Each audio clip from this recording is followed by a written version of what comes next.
Friends, आपका YouTube channel all exam competition knowledge boy में आपका स्वागत है। हम लेकर आए हैं आपके लिए हरियाणा जीके की बहुत महत्वपूर्ण क्लास। ठीक है फ्रेंड्स, आज हम आपको कराएंगे हरियाणा राज्य का उदय। हरियाणा राज्य किस तरह से बना, तो उस तरह से हम आज पूरी तरीके से डिटेल से हम आज आपको बताएंगे, बिल्कुल बेसिक से। ठीक है फ्रेंड्स, अगर आपने हमारे यूट्यूब चैनल और हमारे फेसबुक चैनल को फॉलो नहीं किया है तो ज़रूर फॉलो कीजिए और यूट्यूब चैनल को ज़रूर सब्सक्राइब कीजिए। ठीक है फ्रेंड्स, और हम आपके लिए इतना अच्छा कंटेंट देंगे तो 100% हम इस वीडियो से आप स्क्रीनशॉट ले लेना, इससे 1 नंबर आपका पक्का है। क्या है, इस वीडियो से आपका 1 नंबर पक्का है, ध्यान रखना। ये 10 से 12 मिनट की वीडियो होगी, बेस ज़्यादा होगी तो बेस। ठीक है फ्रेंड्स, चलिए शुरुआत करते हैं बिना टाइम वेस्ट किए। पहला पॉइंट, 1947 ईस्वी में जब भारत स्वतंत्र हुआ, मतलब जब भारत आज़ाद हुआ, उस समय हरियाणा पंजाब प्रदेश का हिस्सा था। ठीक है, उस समय हरियाणा पंजाब प्रदेश का हिस्सा मतलब भाग था। ठीक है, हरियाणा क्षेत्र के लोगों में भाषा को लेकर मतभेद होने लगे तथा पंजाब में प्रताप सिंह केरो के शासनकाल के दौरान ही हरियाणा प्रदेश को अलग बनाने की मांग उठने लगी थी भाई। ठीक है, इस बात को ध्यान रखना है भाई। अब चलिए यहाँ से जैसे जैसे किस तरह से बना, किन किन कठिनाइयों को हरियाणा जब बना तो किन किन कठिनाइयों का सामना करना पड़ा, तो किन किन लोगों ने हमारे लिए आवाज़ उठाई हरियाणा बनाने के लिए। तो ठीक है फ्रेंड्स, चलिए शुरुआत करते हैं। अब 1925 ईस्वी में अखिल भारतीय मुस्लिम लीग के दिल्ली अधिवेशन की स्वागत समिति के अध्यक्ष पीरजादा मोहम्मद हुसैन ने हरियाणा क्षेत्र को पंजाब से निकालकर दिल्ली में मिलाने की मांग उठाई थी। अब आपसे प्रश्न पूछा जाएगा, किसने हरियाणा को पंजाब से निकालकर दिल्ली में मिलाने की मांग उठाई थी? तो पीरजादा मोहम्मद हुसैन ने उठाई थी। कब उठाई थी? तो 1925 में अखिल भारतीय मुस्लिम लीग दिल्ली अधिवेशन की, ठीक है, में उठाई थी भाई। तो इस बात को ध्यान रखना है। तो अगला प्रश्न देख लीजिए। 9 सितंबर 1932 को हरियाणा और दिल्ली के प्रख्यात राष्ट्रवादी नेता दीनबंधु गुप्त ने हरियाणा को पंजाब से भिन्न मानते हुए हरियाणा को अलग करने का वक्तव्य दिया था। ठीक है, तो इन्होंने क्या कहा, दीनबंधु ने कहा कि इन दोनों के तो रहन सहन है जो वह थोड़ा अलग है, इसलिए उन्होंने इनको क्या माना, अलग माना, भिन्न माना मतलब इन्होंने। ठीक है, तो इन्होंने कहा कि हरियाणा राज्य को अलग ही सुझाव दिया था इन्होंने, अलग हरियाणा राज्य अलग ही रहना चाहिए। तो इस बात को ध्यान रखना है। अगला है 1948 में क्या हुआ, अचानक मास्टर तारा सिंह ने अपने पत्र अजीत में पंजाबी सूबा से भी आगे सिख राज्य बनाने की मांग कर दी।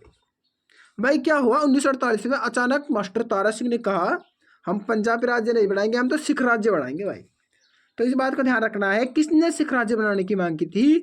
तो वह की थी मास्टर तारा सिंह ने, और कब की थी? 1948 में की थी। ठीक है, बस इस तरह से आपसे क्वेश्चन पूछा जाएगा भाई। और आपसे पूछा जाएगा, किसने हरियाणा को पंजाब से भिन्न मानते हुए हरियाणा को अलग करने का वक्तव्य दिया था? तो वह दिया था आपका दीनबंधु गुप्त ने दिया था। कब दिया था? 9 सितंबर 1948 9 सितंबर 1932 को दिया था। ठीक है, अब है आपके सामने 1 अक्टूबर 1949 को सच्चर फॉर्मूला के अंतर्गत पंजाब प्रांतों को 2 क्षेत्रों, पंजाबी क्षेत्र और हिंदी क्षेत्र में विभाजित कर दिया। मतलब 1 अक्टूबर 1949 को सच्चर फॉर्मूला आया, उसके अंदर क्या है, पंजाब प्रांत को 2 भागों में बांट दिया गया। एक में पंजाबी क्षेत्र, दूसरे में हिंदी क्षेत्र। एक हिस्से में पंजाबी भाषा बोलने वाले लोग थे, दूसरे में हिंदी भाषा वाला क्षेत्र। ठीक है, इन 2 भागों में बट गया था। 1 अक्टूबर 1949 को विभाजित कर दिया। तो अब देख लिया, आगे चलते हैं। देखिए ये काफ़ी इंपॉर्टेंट है। 29 दिसंबर 1953 में भारत सरकार ने सैयद फजल अली की अध्यक्षता में फजल अली आयोग का गठन किया भाई। क्या किया?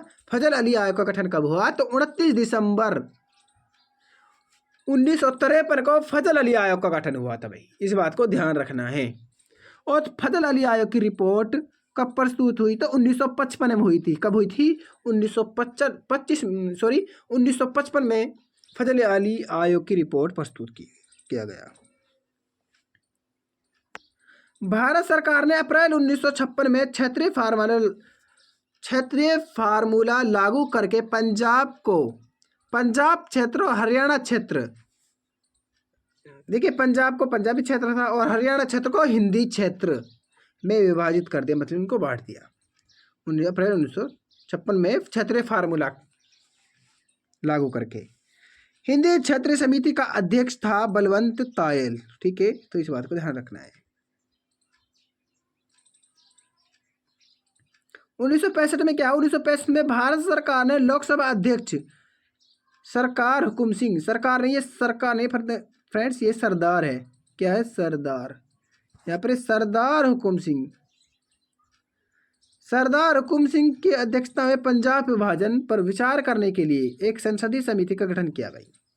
ठीक है, और 23 अप्रैल 1966 में इन्हीं की सिफारिश पर अलग राज्य की स्थापना की गई। 23 अप्रैल 1966 को, इस बात को ध्यान रखना है। ठीक है,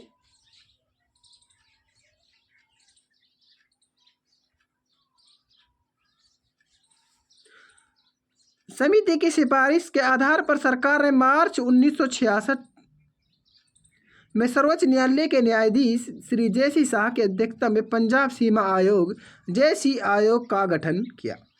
JC आयोग में 3 सदस्य थे, न्यायाधीश श्री JC शाह, श्री S दत्त और श्री MM फिलिप। इसमें 3 सदस्य थे, इस बात को ध्यान रखना JC शाह आयोग में। चलिए, आयोग द्वारा पंजाब सीमांकन के पश्चात सितंबर 1966 में संसद ने पंजाब पुनर्गठन एक्ट पारित किया। संसद ने पंजाब पुनर्गठन एक्ट पारित किया तो सितंबर 1966 में क्या था भाई। लंबे संघर्ष के बाद हरियाणा का देश के 17वें राज्य के रूप में 1 नवंबर 1966 को जन्म हो गई। 17वें राज्य के रूप में हरियाणा राज्य बना, तो ठीक है, 1 नवंबर 1966 को। श्री धर्मवीर को राज्य का प्रथम राज्यपाल नियुक्त किया गया भाई, प्रथम राज्यपाल, ठीक है, नियुक्त किया गया, इस बात को ध्यान रखना है भाई। यहाँ चलते हैं। कांग्रेस विधायकों द्वारा नवगठित हरियाणा विधानसभा में पंडित भगवत दयाल शर्मा को अपना नेता चुनने के बाद उन्हें प्रदेश का प्रथम मुख्यमंत्री बनाया गया। हरियाणा का पहला मुख्यमंत्री कौन था, भगवत दयाल शर्मा। कौन है, भगवत दयाल शर्मा, इस बात को ध्यान रखना है। अंग्रेजों ने हरियाणा को 1858 ईस्वी में पंजाब में मिलाया था भाई। 1858 से पहले हरियाणा यूपी का भाग था, इस बात को भी ध्यान रखना है भाई। ठीक है, हरियाणा पूर्व पंजाब का हिस्सा 1947 में बना था भाई, और हरियाणा दिवस 1 नवंबर को मनाते हैं, इस बात को भी ध्यान रखना है। ठीक है, हरियाणा में कितने ज़िले हैं, तो 22 ज़िले हैं, इस बात को ध्यान रखना है। 22 ज़िले हैं, और अब 23 ज़िले किसकी मांग कर रहे हैं, तो गोहाना की मांग कर रहे हैं, गोहाना। ठीक है, घोषणा हुई है, अभी घोषणा की है गोहाना जिला बनाने की, लेकिन अभी तक तो 22 ज़िले हैं वर्तमान के अंदर, इस बात को ध्यान रखना है। ठीक है, तो फ्रेंड्स हम यही वीडियो समाप्त करते हैं, तो फिर मिलते हैं अगली वीडियो में। जब तक के लिए हमसे बने रहिए। ऐतिहासिक दृश्य बताएंगे अब आपके लिए, हरियाणा का नाम किस तरह से पड़ा, क्यों पड़ा, और किसने क्या नाम